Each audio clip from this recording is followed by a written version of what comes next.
ಹೊಸ ರೇಷನ್ ಕಾರ್ಡ್ಗೆ ಅಪ್ಲೈ ಮಾಡೋದಕ್ಕೆ ಈ ಒಂದು ಲಿಂಕನ್ನು ಕ್ಲಿಕ್ ಮಾಡಿ, ಈ ಒಂದು ಪೇಜನ್ನು ಫಾಲೋ ಮಾಡಿ, ಈ ಒಂದು ವಿಡಿಯೋ ನೋಡಿ ಅಂತೇಳಿ ಇನ್ಸ್ಟಾಗ್ರಾಮ್ಗಳಲ್ಲೆಲ್ಲ ಹಾಕ್ತಿರ್ತಾರೆ.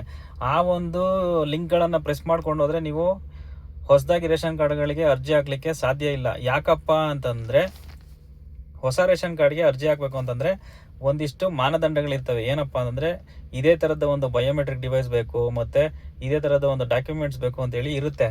ನೀವು ಯಾವುದಾದ್ರೂ ಒಂದು ಲಿಂಕನ್ನು ಕ್ಲಿಕ್ ಮಾಡ್ಕೊಂಡು ಹೋದರೆ ಮತ್ತೆ ನಿಮ್ಮ ಅಕೌಂಟ್ಸ್ ರಿಲೇಟೆಡ್ಡು, ಇನ್ನು ಮೊಬೈಲ್ ರಿಲೇಟೆಡ್ ಏನಾದರೂ ಒಂದು ಪ್ರಾಬ್ಲಮ್ಸ್ ಆಗ್ತವೆ. ಹಾಗಾಗಿ ಈ ಒಂದು ಅವೇರ್ನೆಸ್ ಕೊಡೋದಕ್ಕೋಸ್ಕರ ನಾನು ಇವತ್ತು ಈ ಒಂದು ವಿಡಿಯೋ ಮಾಡ್ತಾ ಇದ್ದೀನಿ. ಯಾರು ಕೂಡ ರೇಷನ್ ಕಾರ್ಡ್ಗೆ ಬಿಟ್ಟಿದ್ದಾರೆ ಅಂತೇಳಿ ಲಿಂಕ್ಗಳನ್ನು ಶೇರ್ ಮಾಡಿದ್ರೆ ಅಥವಾ ವೀಡಿಯೋಸ್ಗಳನ್ನು ಹಾಕಿದ್ರೆ ಯಾರೋ ದಯವಿಟ್ಟು ಕ್ಲಿಕ್ ಮಾಡೋಕೆ ಹೋಗಬೇಡಿ. ಯಾಕಪ್ಪ ಅಂತಂದರೆ, ನೀವು ಹೊಸದಾಗಿ ರೇಷನ್ ಕಾರ್ಡ್ಗೆ ಅಪ್ಲೈ ಮಾಡಬೇಕು ಅಂತಂದರೆ L1 ಬಯೋಮೆಟ್ರಿಕ್ ಇರಬೇಕು. ಬಯೋಮೆಟ್ರಿಕಲ್ಲಿ ಫಿಂಗರ್ ಪ್ರಿಂಟ್ ಸ್ಕ್ಯಾನ್ ಮಾಡಿನೇ ಮಾಡೋದಕ್ಕಾಗೋದು. ಮೊಬೈಲಲ್ಲಿ ಮಾಡೋಕ್ಕಾಗಲ್ಲ.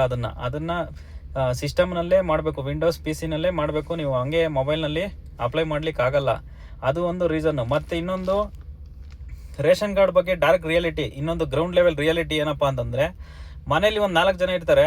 4 ಜನದಲ್ಲಿ ತಂದೆ, ತಾಯಿ, ಮಗ ಮತ್ತು ಮಗಳು. ಮಗಳಿಗೆ ಮದುವೆ ಆಗೋಗುತ್ತೆ, ಮಗನಿಗೆ ಮದುವೆ ಆಗುತ್ತೆ. ಮದುವೆ ಆಗಿದ ತಕ್ಷಣ ಏನು ಮಾಡ್ತಾನೆ ಮಗ, ಹೊಸ ರೇಷನ್ ಕಾರ್ಡ್ಗೆ ಅಪ್ಲಿಕೇಶನ್ ಹಾಕಬೇಕು ಅಂತೇಳಿ ಯೋಚನೆ ಮಾಡ್ತಾನೆ, ಹೊಸ ರೇಷನ್ ಕಾರ್ಡ್ ಮಾಡಿಸ್ಕೊಬೇಕು ಅಂತ. ಆ ಹೊಸ ರೇಷನ್ ಕಾರ್ಡ್ ಮಾಡಿಸ್ಕೊಳೋದು ತಪ್ಪೇನಿಲ್ಲ. ಬಟ್ ನೀವು ಮಾಡಿಸ್ಕೊಬೇಕು ಅಂತಂದರೆ ಮೊದಲು ಮಾಡಬೇಕಾಗಿರೋ ಕೆಲಸ ಏನಪ್ಪ ಅಂದರೆ, ನೀವು ಹಳೆ ರೇಷನ್ ಕಾರ್ಡಲ್ಲಿರೋಂತಹ ಹೆಸರನ್ನು ರಿಮೂವ್ ಮಾಡಿಸ್ಬೇಕು ಮೊದಲು. ಯಾವಾಗ ನಿಮ್ಮ ತಂದೆ ತಾಯಿ ಹೆಸರು ಮತ್ತು ನಿಮ್ಮ ಹೆಸರು, ನಿಮ್ಮ ತಂಗಿ ಹೆಸರು ಯಾರ ಜೊತೆಲಿರುತ್ತೆ, ಆ ರೇಷನ್ ಕಾರ್ಡಲ್ಲಿ ಇರೋವಂಥ ನಿಮ್ಮ ಹೆಸರನ್ನು ಫಸ್ಟ್ ರಿಮೂವ್ ಮಾಡಿಸ್ಬೇಕು. ರಿಮೂವ್ ಮಾಡಿಸಿದಾದ್ಮೇಲೆ ನೀವು ಹೊಸದಾಗಿ ಅಪ್ಲಿಕೇಶನ್ ಹಾಕೊಳ್ಳಿಕ್ಕಾಗೋದು. ಆಮೇಲೆ ಹೊಸದಾಗಿ ರೇಷನ್ ಹಾಕಿದ್ರೂ ನಿಮಗೆ ಇಷ್ಟೇ ದಿನಕ್ಕೆ ಸ್ಪೆಸಿಫಿಕ್ ಆಗಿ ನಿಮಗೆ 1 ತಿಂಗಳಿಗೆ, 3 ತಿಂಗಳಿಗೆ, 2 ತಿಂಗಳಿಗೆ ಬರುತ್ತೆ ಅಂತೇಳಿ ಹೇಳಕ್ಕೆ ಬರೋಲ್ಲ. ಅದು ನಿಮಗೆ ರೇಷನ್ ಕಾರ್ಡ್ಲಿ ಸಿಗಲಿಕ್ಕೆ ನಿಮಗೆ ಮಿನಿಮಮ್ ಅಂದರೂ ಒಂದು 2-3 ಇಯರ್ಸ್ ಆಗುತ್ತೆ. ಯಾಕೆಂದರೆ ಈಗ ಇರೋಂಥ ಸಿಚುವೇಶನ್ ಹಂಗಿದೆ. ಅಷ್ಟು ಕಾರ್ಡ್ಗಳು ಪೆಂಡಿಂಗ್ ಇದ್ದಾವೆ. ಈಗಾಗಲೇ ಅಪ್ಲಿಕೇಶನ್ ಹಾಕಿರೋ 2023 ಅಪ್ಲೈ ಮಾಡಿರೋಂಥವು ಕೂಡ ಇನ್ನೂ ಇದುವರೆಗೂ ಇಶ್ಯೂ ಆಗಿಲ್ಲ. ಹಾಗಾಗಿ ಹೊಸದಾಗಿ ರೇಷನ್ ಕಾರ್ಡ್ ಅಪ್ಲೈ ಮಾಡಬೇಕಾದ್ರೆ ಒಂದು ಸ್ವಲ್ಪ ಯೋಚನೆ ಮಾಡಿ ಅಪ್ಲೈ ಮಾಡಿ. ಹೊಸದಾಗಿ ಅಪ್ಲೈ ಮಾಡಬೇಕು ಅಂದರೆ ಇಷ್ಟು ಕಡ್ಡಾಯವಾಗಿರಬೇಕು. ಅಂದರೆ ಯಾವುದೇ ರೇಷನ್ ಕಾರ್ಡಲ್ಲಿ ನಿಮ್ಮ ಹೆಸರಿರಂಗಿಲ್ಲ. ಅಂದರೆ ನೀವಾಗಿರ್ಬೋದು ಅಥವಾ ನಿಮ್ಮ ಹೆಂಡತಿ ಆಗಿರ್ಬೋದು, ಹೊಸ ರೇಷನ್ ಕಾರ್ಡ್ ಮಾಡಿಸ್ಕೊಳ್ತಿರ್ತೀರಲ್ಲ, ಅವರು ಯಾವುದೇ ರೇಷನ್ ಕಾರ್ಡಲ್ಲಿ ಹೆಸರಿರಂಗಿಲ್ಲ. ಆ ಥರ ಇದ್ದರೆ ಮಾತ್ರ ನೀವು ಹೊಸದಾಗಿ ಹಾಕೋದಕ್ಕೆ ಎಲಿಜಿಬಲ್ ಆಗಿರ್ತೀರ.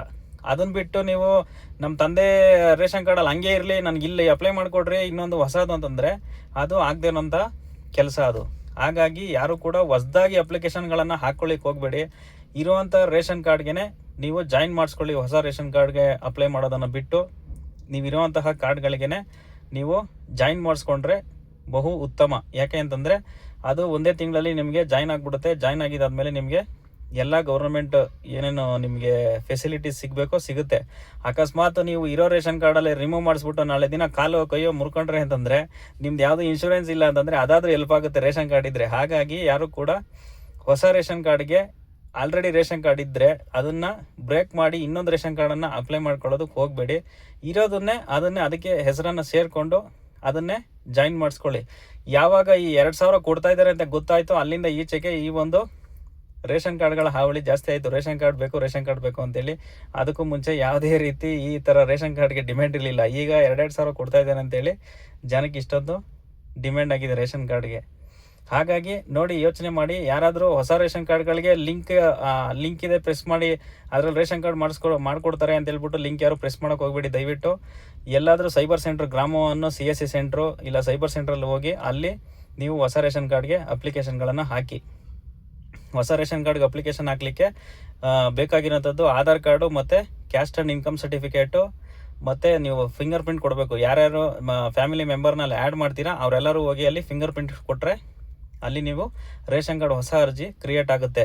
ಇದಿಷ್ಟು ಹೊಸ ರೇಷನ್ ಕಾರ್ಡು ಬೇಕಾದರೆ ಮಾಡಬೇಕಾಗಿರೋಂತಹ ಕೆಲಸ.